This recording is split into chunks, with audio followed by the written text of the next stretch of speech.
కర్ణుడు కవచకుండలాలతో ఎందుకు పుట్టాడు? అవును, ఎందుకు పుట్టాడు? ఏదో ఒక సందర్భం లేకపోతే అలా పుట్టాడుగా. అసలు ఎందుకు పుట్టాల్సి వచ్చింది? దాని గురించి ఇప్పుడు తెలుసుకుందాం మనం.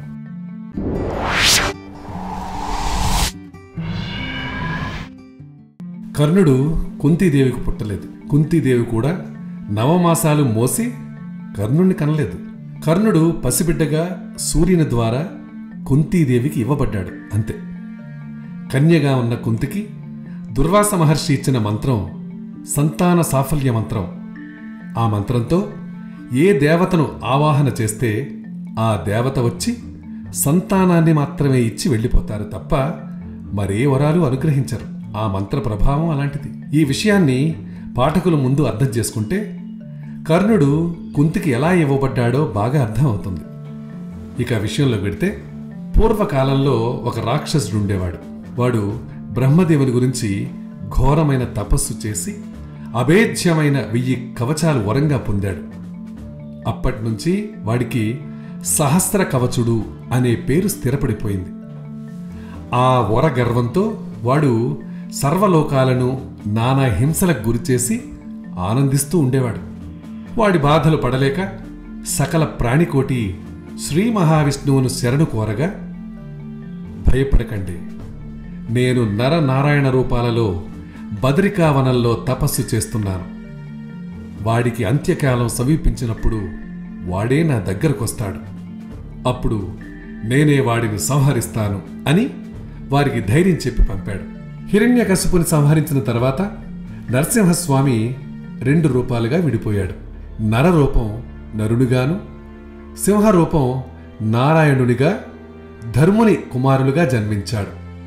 వారే నరనారాయణులు. వారిరువురు పుట్టుకతోనే పరాక్రమవంతులు, విరాగులు. అందుకే వారిరువురు ఆయుధదారులై బదరికావనంలో ఏకాగ్రచిత్తులై తపోదీక్ష వహించారు.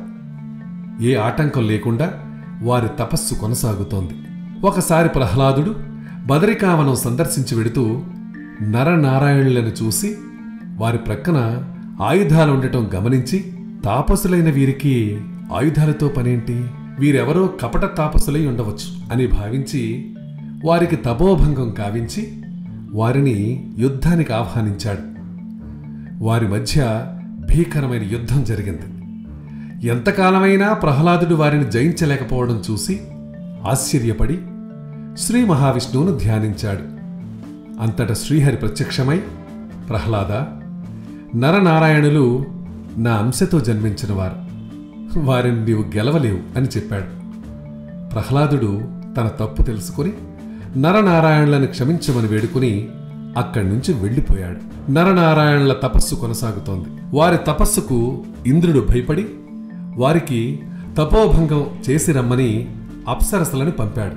వారు తమ రూప వయో నృత్యగానాలతో నరనారాయణుల తపస్సుకు భంగం కలిగించాలని ఎంతో ప్రయత్నించారు. కానీ ఫలితం శూన్యం. అప్పుడు నారాయణుడు వారిని దగ్గరకు పిలిచి, మీ అందాలు మమ్మల్ని ఆకర్షించలేవు, ఇంద్ర పదవి ఆశించి మేము ఈ తపస్సు చేయటం లేదు అని మా మాటగా మహేంద్రులకు తెలియచెప్పండి అని తన తొడ మీద చరిచాడు. ఆ శబ్దం నుంచి ఓ అసాధారణ అద్భుత సౌందర్యరాశి జన్మించింది. తన ఊరుపుల అంటే తొడల నుంచి పుట్టిన ఆ సుందరికి ఊర్వశి అని పేరు పెట్టి ఆమెను ఆ అప్సరసలకు ఇస్తూ, ఈమెను మా బహుమతిగా మహేంద్రునికి ఇవ్వండి అని చెప్పి వారిని పంపాడు. మహేంద్రుడు తన తప్పు తెలుసుకొని నరనారాయణులను క్షమించమని వేడుకున్నాడు. నరనారాయణుల తపస్సు కొనసాగుతోంది. ఆ సమయంలో వరగార్వాంధుడైన సహస్ర కవచుడు వారి దగ్గరకు వచ్చి వారిని యుద్ధానికి ఆహ్వానించాడు. మేమిద్దరం కలిసి నీ ఒక్కరితో యుద్ధం చేయటం ధర్మం కాదు కనుక మాలో ఒకడు నీతో యుద్ధం చేస్తుంటే మరొకడు తపస్సు చేసుకుంటాడు. అతని తపస్సుకు ఎలాంటి అంతరాయం కలగకూడదు. ఇందుకు నీకు సమ్మతమైతే యుద్ధం చేస్తాను అన్నాడు. సహస్ర కవచుడు ఈ ఒప్పందానికి సమ్మతించాడు.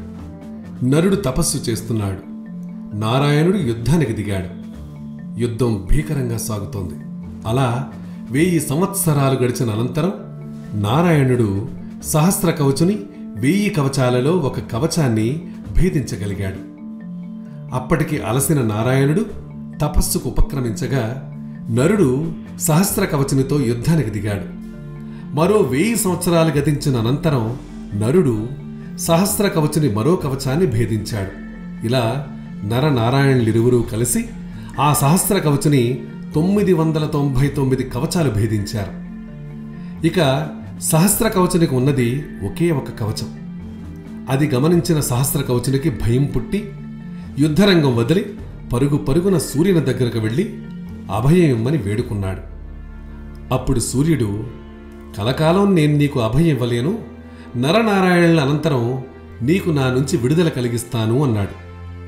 సహస్ర కవచుడు సమ్మతించి సూర్యుని దగ్గర ఉండిపోయాడు. కుంతి మంత్రబలానికి కట్టుబడి వచ్చిన సూర్యుడు ఆ సహస్ర కవచునే పసిబిడ్డగా మార్చి కుంతీదేవి చేతికి అందించాడు. అందుకే కర్ణుడు సహజ కవచకుండలాలతో జన్మించాడు. ఆ కర్ణుని సంహరించడానికే నరనారాయణులిరువురు కృష్ణార్జునులుగా జన్మించి కురుక్షేత్ర రణభూమిలో కర్ణుని సంహరించారు. అదండి కదా. మరి కర్ణుడు కవచకుండలాలతో ఎందుకు పుట్టాడు ఇప్పుడు అర్థమైంది కదా. తప్పక అర్థమవుతుంది. ఇలాంటివి ఎన్నో ఆశ్చర్యకరంగా ఉండేవి, అద్భుతంగా ఉండేవి మీకు అందించాలని మా ప్రయత్నం. మా ఈ ప్రయత్నంలో మీరు కూడా పాలు పంచుకోవాలి అంటే సింపుల్గా మీరు మా ఛానల్ని సబ్స్క్రైబ్ చేసుకోండి. అంతేకాదు దాంతోపాటు మీ సలహాలు సూచనలు కూడా మాకు పంపించండి. పంపిస్తారు కదా.